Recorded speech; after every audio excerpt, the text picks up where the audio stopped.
Today on the Matt Walsh Show, Kamala Harris, perhaps the most inauthentic politician in America today, and that's saying something, is now inventing anecdotes about her childhood by plagiarizing Martin Luther King Jr., apparently. Also, 5 headlines, including Antifa thugs harassing Senator Hawley's wife and baby, and a Hollywood actress brags about her gay, gender-fluid 12-year-old. And in our Daily Cancellation, I will cancel tipping. I'm usually a big tipper, but I think it's gotten out of hand, and I have to cancel it, and I'll explain why. All of that and much more today on the Matt Walsh Show.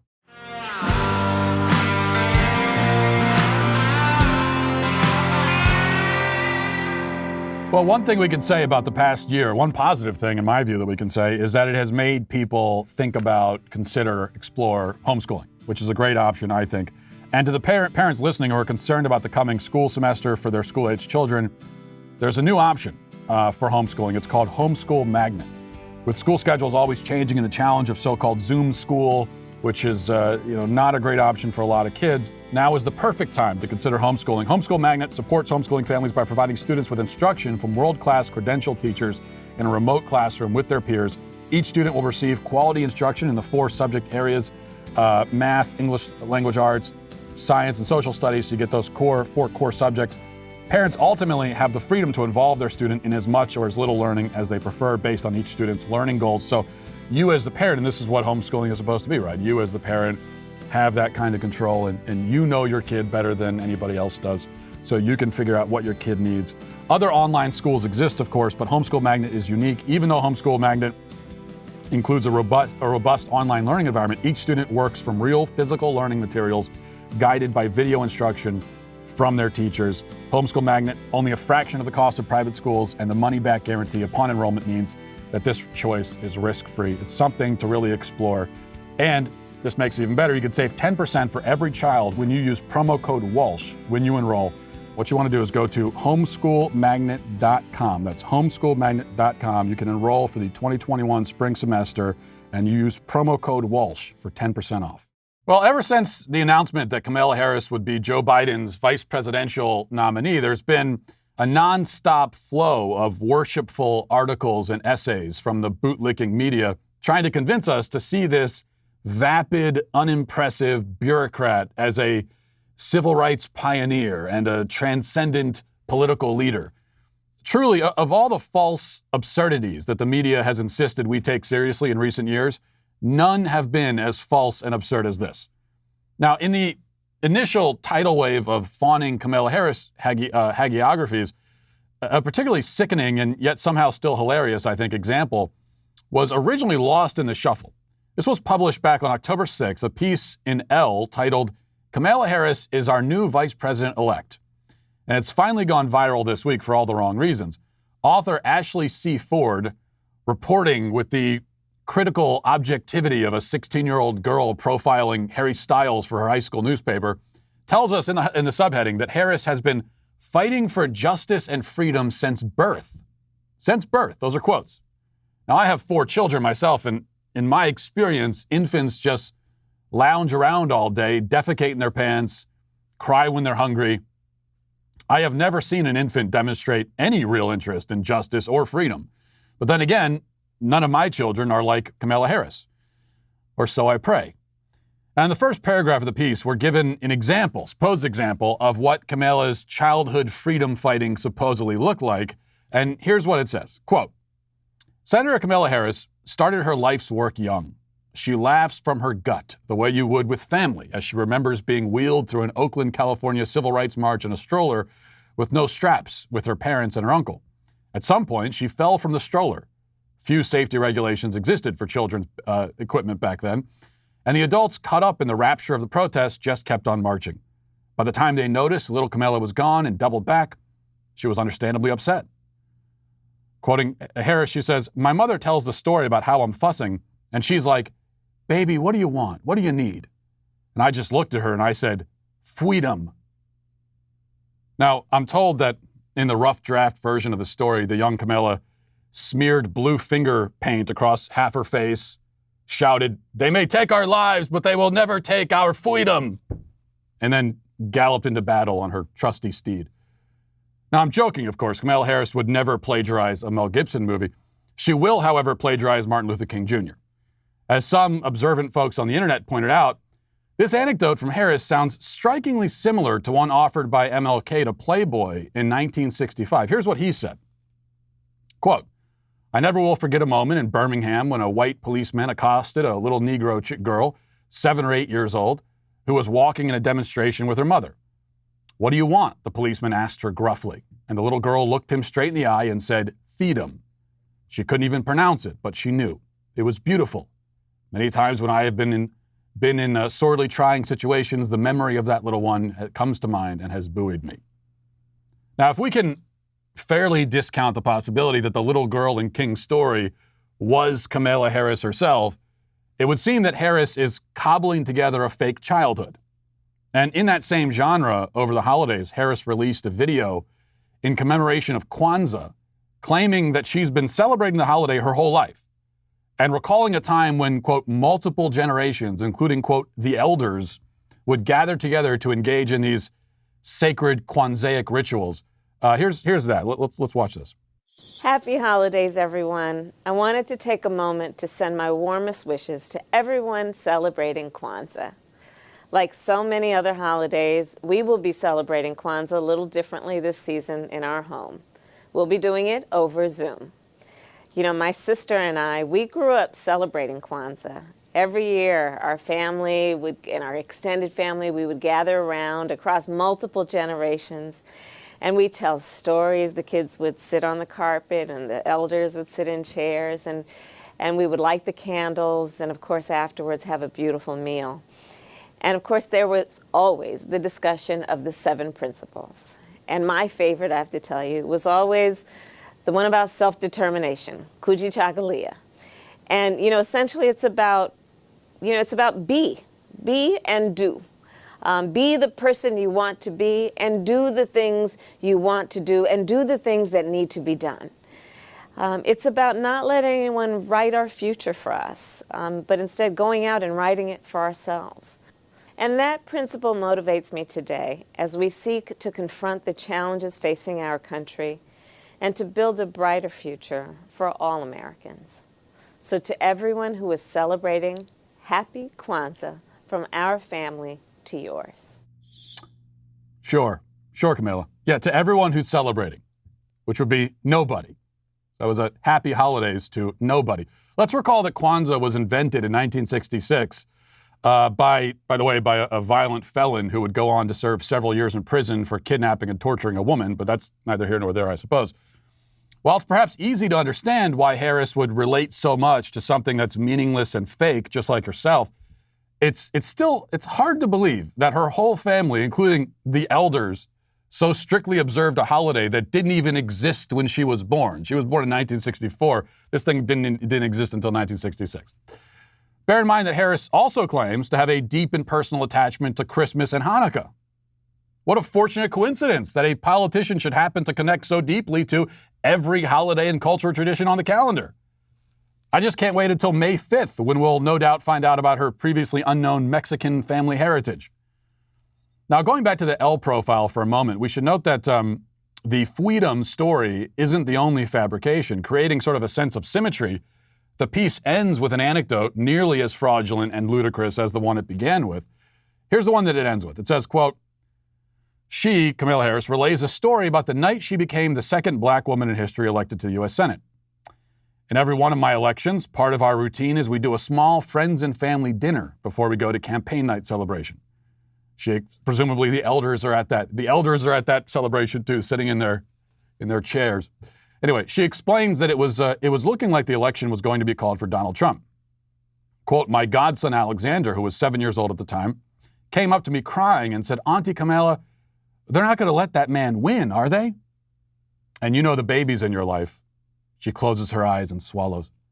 "I held him.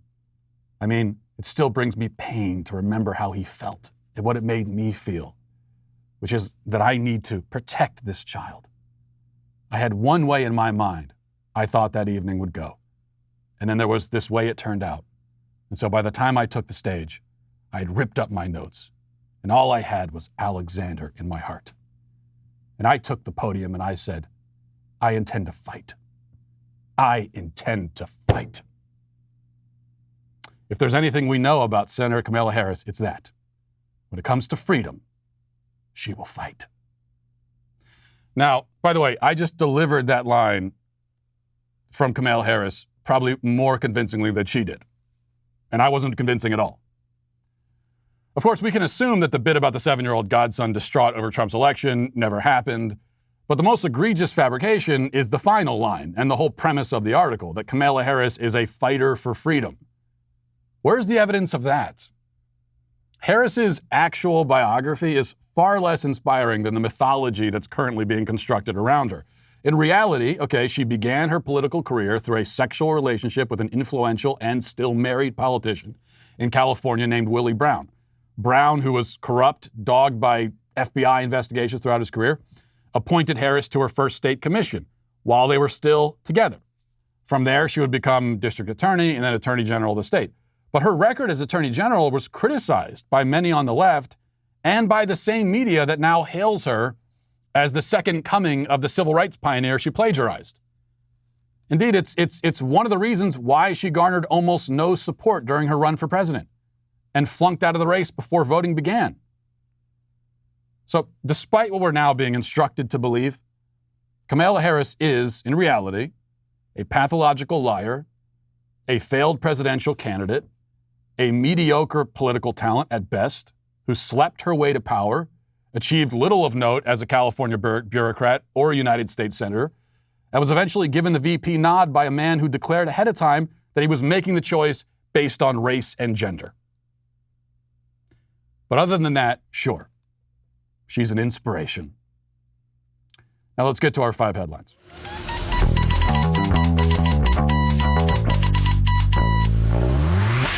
So the Georgia runoffs today, by the way, so if you live in Georgia, please go vote. Please go vote Republican. And all I can say to you is, if you've never believed or trusted anything I've ever said, at least believe this, that if you're a Republican in Georgia, the people who have been telling you, who call themselves Republican or conservative, and have been telling you not to vote or insinuating that maybe you shouldn't vote, these are, without exception, carnival-barking grifters who don't care at all about the future of this country and are just in it for attention, or Democrats in disguise. Without exception. I mean, I guess we could possibly leave open the possibility for a third category of just absolute morons.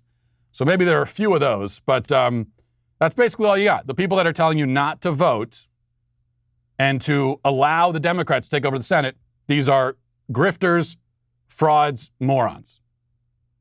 Or all three. If you yourself are not a grifter, fraud, or moron, then please go vote, because it would be fairly disastrous to have the Democrats controlling the entire government for at least 2 years. That's not something we can afford, so please vote. All right, number 1, Senator Josh Hawley, who will be objecting to election certification tomorrow, was not at his home in D.C. last night, but his wife and baby were at home, and so were a bunch of left-wing scumbags who came to his house to harass them, and here's how that went. We're not going to let people hold our democracy hostage. We're not going to let them infringe on our rights. Every ballot has been counted. It is over. So when democracy is under attack, what do? When democracy is under attack, what do? What do?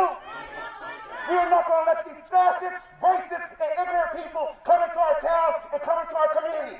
D.C. has a mass mandate. Our coronavirus cases are twice as high as they were on March when the pandemic first came out.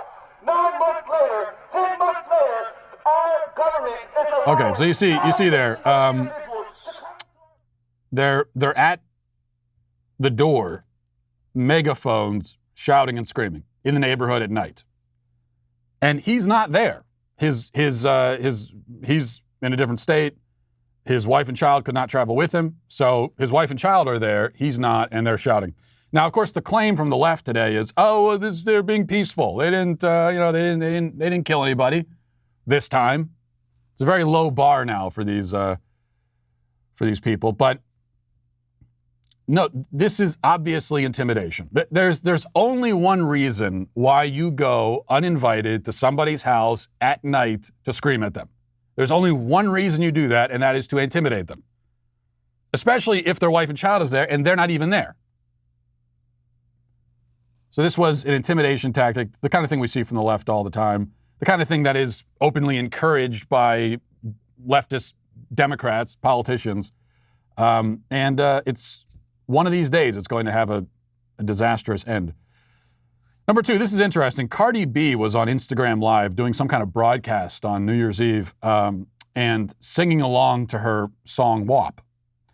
And now you may recall this is a song that prompted criticism from people like myself, people like Ben Shapiro, and we were mocked and made fun of. We're used to it. I mean, I can speak for myself. I think probably Ben is too. So didn't really hurt my feelings, but we were attacked for criticizing this song WAP and saying that it's degrading to women and in fact, part of our argument is it's not the kind of song you'd want your daughter to listen to or to hear, right? And we were told that this is ridiculous, it's empowering, it's a wonderful song. Well, apparently Cardi B agrees with us. She's the person who made the song. She agrees with us. Because here she is singing along to the song, and then her daughter walks in, and watch what happens then. Watch.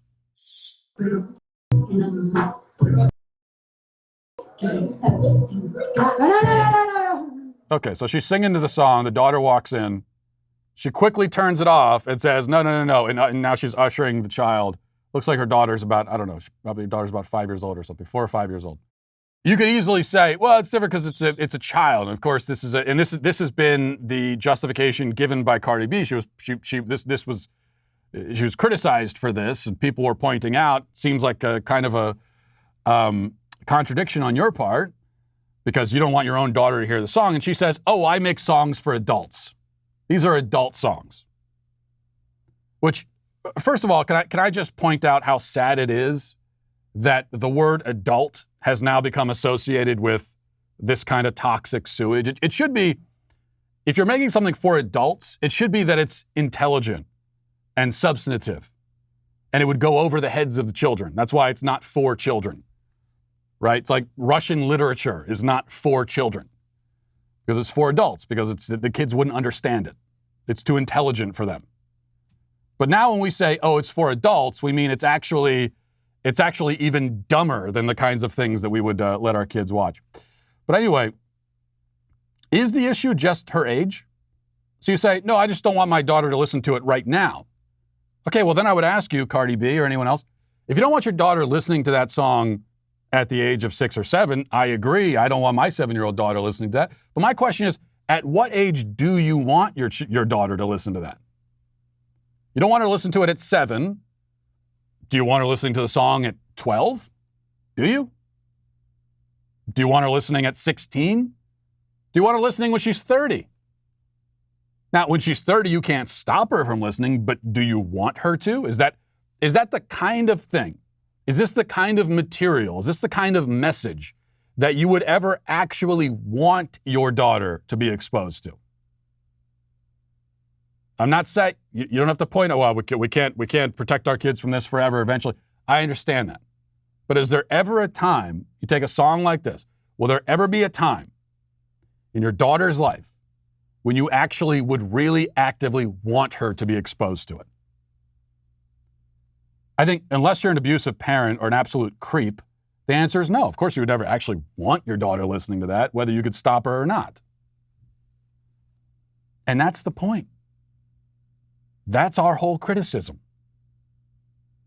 If there's something being put out into the world that no parent would ever actually want their child at any age to be exposed to, that should tell you something about that material. Just something to think about. Number 3, here's a creepy PSA from the government in Canada. We'll just play this and then talk about it. Check it out. Every time you wear a mask, remember, it's so one day we can all go back to doing this and this. Every time you wash your hands, remember that eventually it'll all be worth it for them and them. Every time you hang out here, remember that at some point we'll all be able to get together here, and here. Protect yourself and others from COVID-19. A message from the Government of Canada. Yeah, every time I see PSAs like this, I always think, well, I've been doing that kind of stuff the whole time. So not so much some of that there, dancing. I haven't really been doing that. And we can't go to sporting events, but getting together with people, getting together with friends, going to restaurants, I'm doing that right now. So I think you can actually still do that, even when there is a virus out there. It's not the virus that's stopping us from doing that. It's the government stopping us from doing that. So the government is saying, we're stopping you from doing this, but obey us on this piece over here and do as you're told, and then we'll let you start doing this again.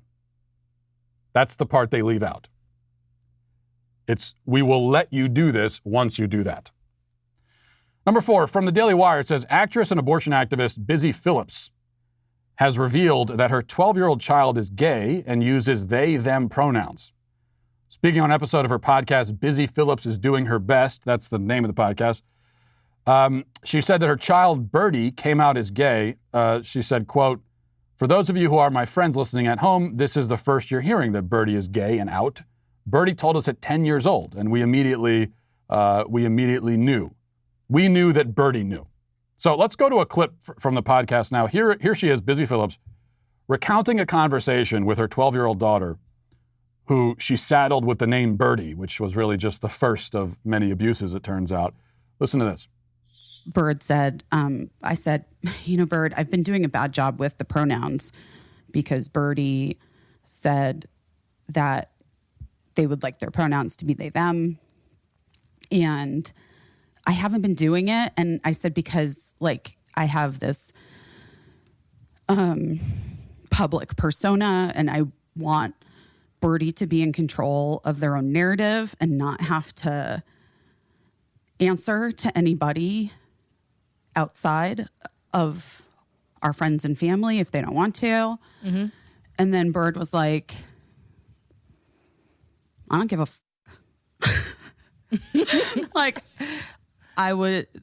you can talk about that I'm gay and out. You can talk about my pronouns. That would be cool with me. That's great. So I said, okay, I can talk about it on the podcast. And Birdie was like, yeah, talk about it on the podcast, Mom. I was like, okay. Threw my phone on the ground. Sorry. Anyway, so yeah, it's been wild. So Birdie, my out kid, prefers they, them. I f*** up sometimes. But I'm trying my best. Yeah, I wish this was similar to the Kamala Harris situation, and I could say that this is an invented conversation that she had with her 12-year-old daughter. But I don't think it is. I think that, unfortunately, that conversation really happened, where her 12-year-old daughter was telling her pronouns, and then when Busy Phillips asked whether she could reveal this on the podcast, the 12-year-old daughter responded, I don't give an F.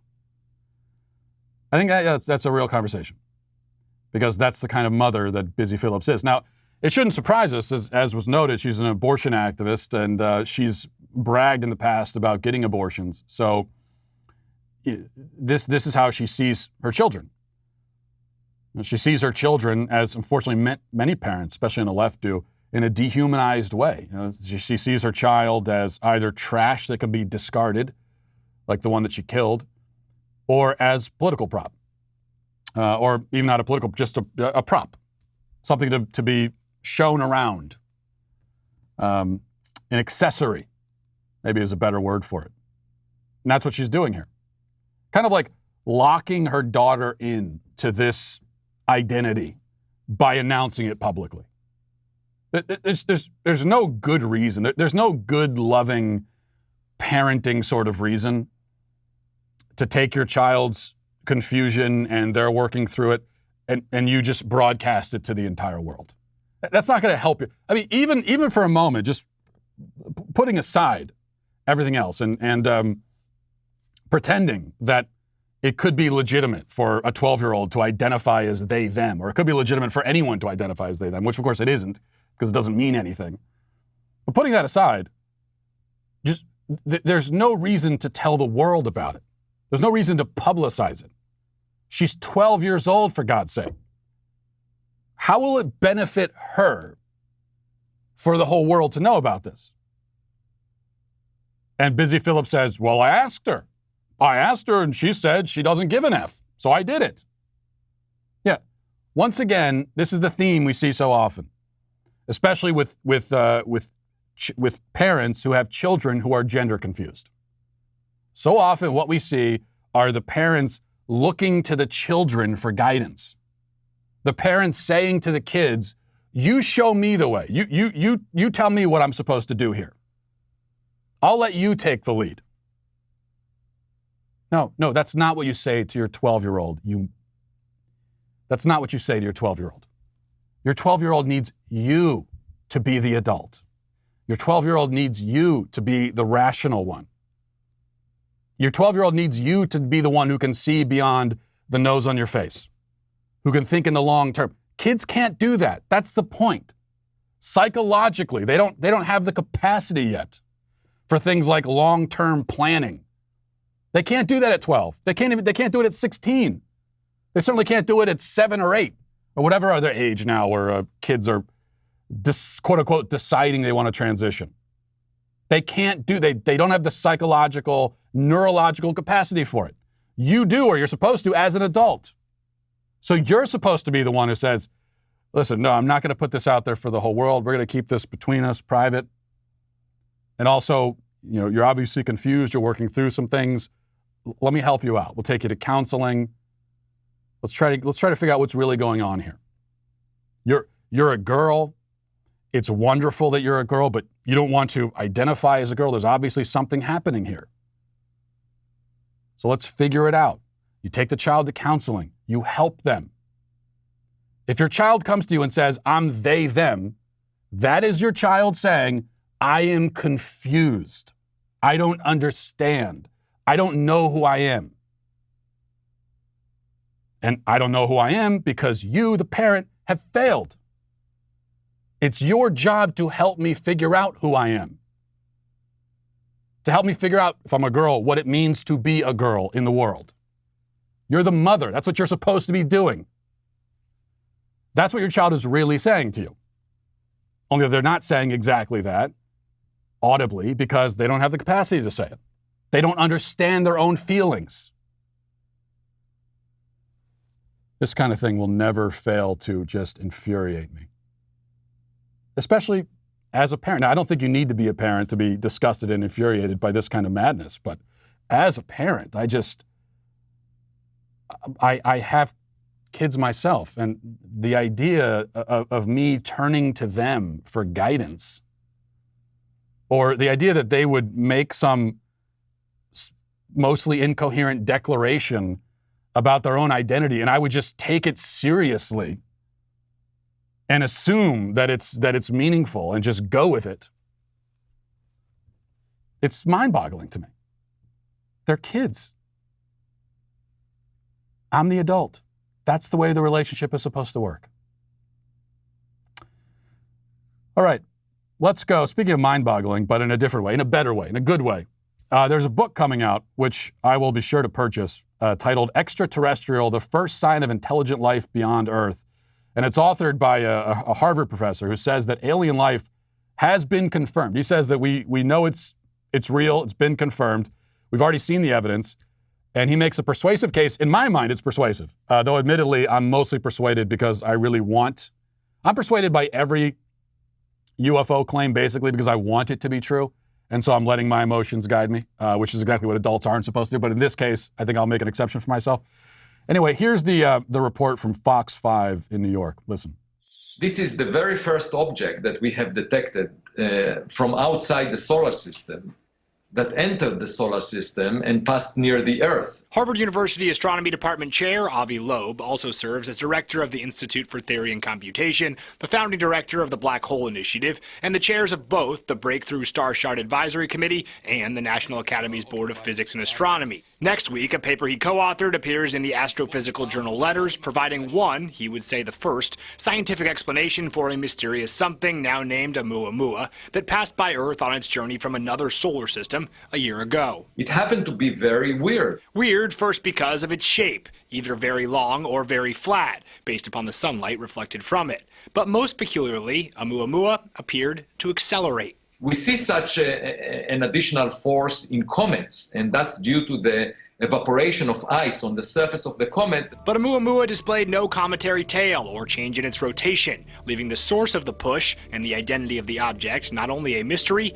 but one without seemingly any credible explanations, until Loeb's paper, which hypothesizes sunlight provided the extra push. And for that to be effective, the object needs to be very thin, less than 1 millimeter in thickness, sort of like a sail that is being pushed by the light from the sun. What Loeb is suggesting is that some other living being not from this solar system created that light sail, which we Earthlings also aspire to build, and Oumuamua represents not a piece of space rock, but a highly technologically advanced probe from some alien civilization. I haven't seen any other compelling possibility at the moment. I'm sold completely. But again, only because I want to be. The more critical side of my brain, though, says that this is the kind of thing that makes people sometimes skeptical of scientists, because what do we really have here? What we actually have is a tiny, from our perspective, as far as we could see, this tiny infinitesimal blur on a screen.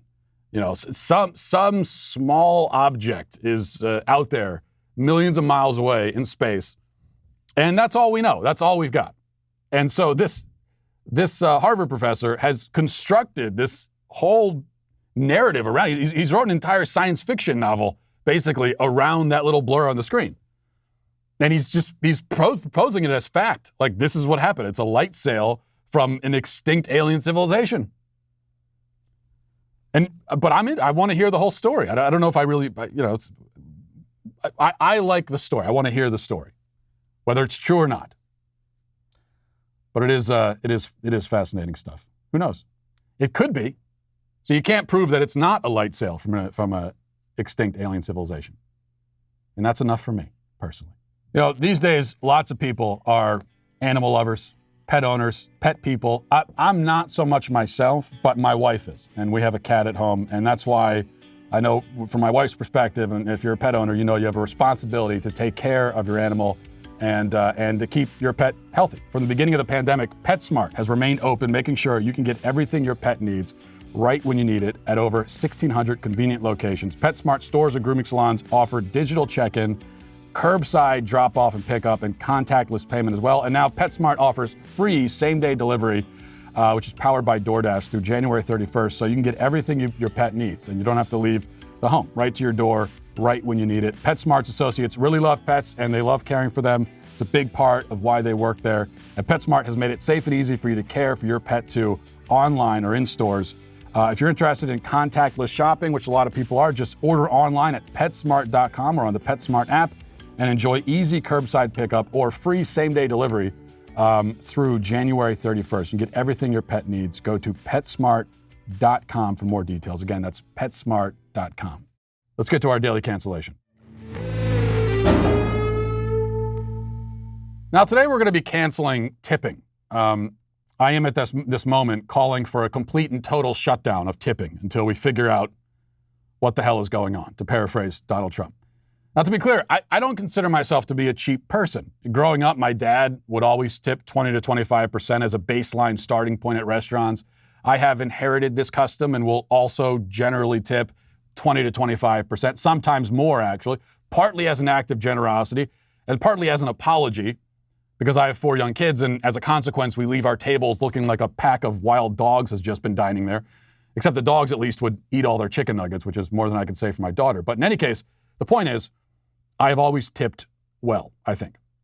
And I've tipped the pizza delivery guy well also, and the cab or the Uber driver. And of course, if I'm staying at a fancy hotel, then I know I'm supposed to tip basically everyone who happens to glance at me. At fancy hotels, employees will invent weird and unnecessary things to do for you just so they can get a tip. Somebody will like come to your room at 8:30 in the morning and spoon feed you granola and clip your toenails. You're supposed to tip them $5. And I've always gone along with that. I have prided myself as a tipper. But recently, I have reached my limit. Because the problem is that now everybody expects a tip. Whereas before, you were only supposed to give a tip in certain limited and specialized circumstances, now every person who rings up a purchase at a cash register or pours you a cup of coffee wants to be tipped for their trouble. You know, the solicitation for tips can come in only these mildly invasive ways, like there's a tip jar left out on the counter, or sometimes in slightly more obnoxious forms, like when you're handed a receipt or told to confirm your purchase on an iPad. That's a big one now. They flip the iPad around, and there's you're supposed to click through how much gratuity do you want to leave. But sometimes, and I've had this experience more than once, especially recently, the person ringing up the purchase will actually ask you outright whether you would like to add a gratuity, like asking you verbally, applying social pressure and attempting to make you look like a jerk to the other customers in line if you say no. Now, fortunately, in my case, I'm used to being a jerk in public, so I have no problem responding with, no, I don't want to add a gratuity, or the more passive-aggressive, no, but thanks for asking. Many kinder and gentler people than myself, however, are guilted into tipping $1 or more on a coffee that's already twice as expensive as it should be. The situation is entirely untenable. The average cost of living in America has increased by upwards of 65% in the last 2 years because of excessive tipping. Don't fact check me on that figure. It's emotionally correct, if not factually correct. So I have to put tipping on probation, banning it across the board temporarily until sanity can be restored to the proceedings. And here's some sanity. Just because you work in customer service doesn't mean you automatically deserve a tip. You are getting paid a wage after all. Customers are already paying for the good or service you're providing. Here's the way I look at it. Tipping should only come into play if 3 conditions are met. Number 1, it's a low-paying service job. 2, it's a service that I could not or would not want to perform myself. And 3, my experience as a customer can be greatly enhanced by your excellent performance or greatly diminished by your poor performance. So those are the 3 conditions. This is why we should and always have tipped waiters. Waiter has a low-paying job. And, the fact that the customer is at a sit-down restaurant means they don't want to cook and serve themselves. And the quality of the customer's experience at the restaurant is highly dependent on the quality of the waiter's service. A bad waiter means a bad time. A good waiter means a good time. Barbers and pizza delivery guys also meet all 3 conditions. But what about a cashier ringing up my items at a grocery store? Often they ask for a tip now too.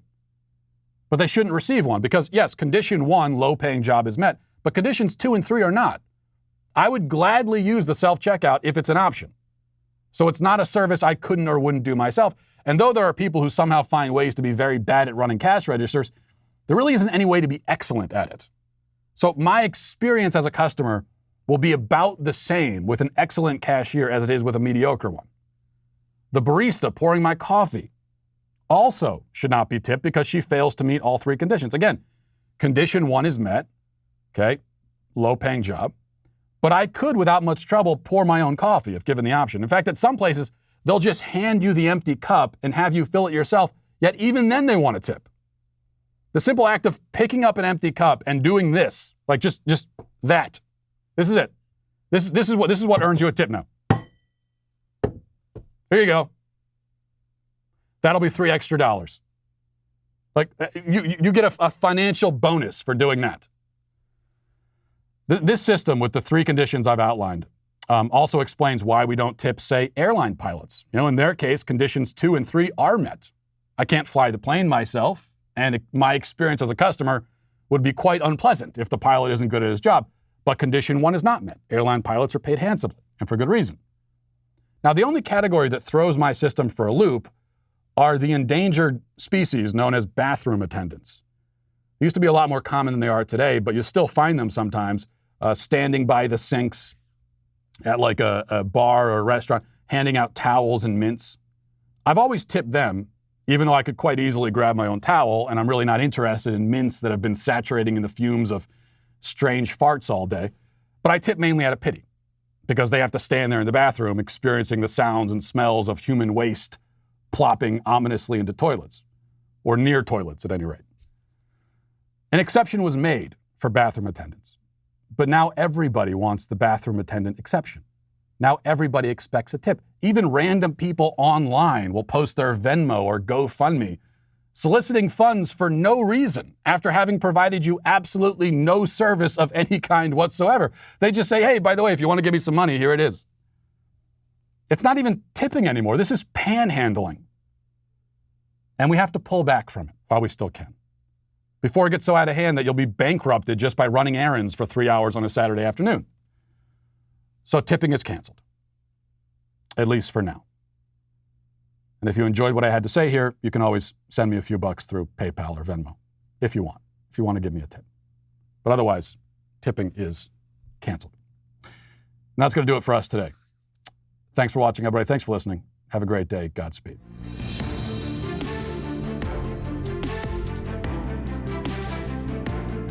The Matt Walsh Show is produced by Sean Hampton, executive producer Jeremy Boring. Our supervising producers are Mathis Glover and Robert Sterling. Our technical director is Austin Stevens. Production manager Pavel Vodosky. The show is edited by Danny D'Amico. Our audio is mixed by Mike Coromina. Hair and makeup is done by Nika Geneva. And production assistant McKenna Waters. The Matt Walsh Show is a Daily Wire production. Copyright Daily Wire 2021. An old hack journalist calls Trump's latest leaked phone call worse than Watergate. A Democrat congressman transgenders the word amen, and Kamala Harris steals a story from Martin Luther King. Check it out on The Michael Knowles Show.